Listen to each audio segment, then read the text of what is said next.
Okay, so, in all your RPG adventuring, did you ever stop to wonder what was happening back in town between you coming back to sell stuff? Well, Shoppe Titans is exactly that. You will get to run an item shop while sending adventurers out onto archetypical fetch quests that you have so long been on the receiving end of. Oh no, I didn't look closely at the graphics before starting this game, as I was too enthralled with finally getting to be on the opposite side of the RPG. But it soon became clear. This is a PC port of a mobile game, with all of the annoyances that would normally keep me away.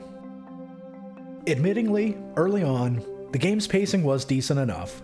By the time you would finish something, there was always something else to do, and there was still the short-term goals of upgrading and expansion to achieve. But after about the third hour, I realized where Shoppe Titans was going. The infamously long wait times.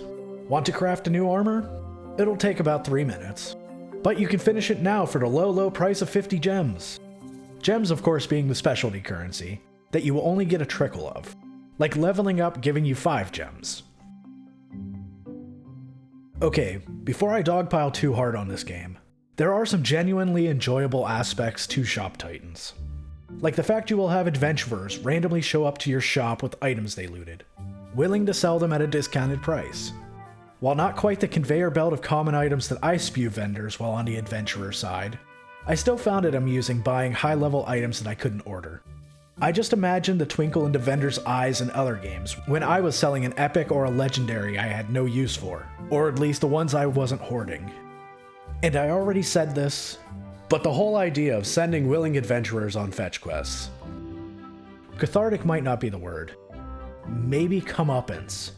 Finally, I get to be on the opposite end of that transaction. There are certain components needed for building items that are only available from quests, and will require heroes to collect them for you. I mean, I would do it myself, but I have a shop to run, and all these hopeful adventurers relying on me for armaments. What kind of person would I be to not oblige these requests? Sending them ill-equipped, nay, unequipped to their certain doom. Making sure their coin purse doesn't weigh them down is the least I can do to assure their success. Now, there was an actually interesting mechanic added to the game using energy. This resource is mainly used for haggling with customers, and usable for doubling the price of items with the surcharge option. Or, by discounting the price of items, the meter will be partially filled.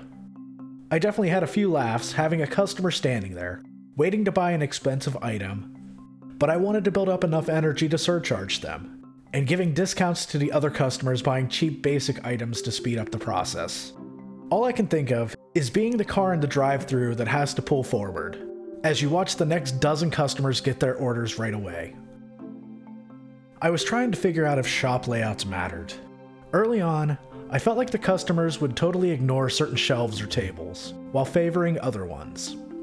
So I wondered if forcing the customers to pass by more racks would entice better chances of them purchasing an item. I was trying to work out a way to make a more serpentine aisleway, so they would have to pass by more items, while also not causing traffic jams of too many people in one location. Truth be told though, I have no idea if my layout affected sales in any way, and I could only think about how terrible this layout was for real-world situations. Think about how easy thefts would be when you as the shopkeeper have no sightline to the customers. Okay, before I dogpile too hard on this game. And we are now at the dogpile. As I said earlier, the wait times start getting longer and longer as you access better equipment. Waiting 5 minutes for a healing potion to be made wouldn't be a big deal if I literally had anything else to do. But I didn't.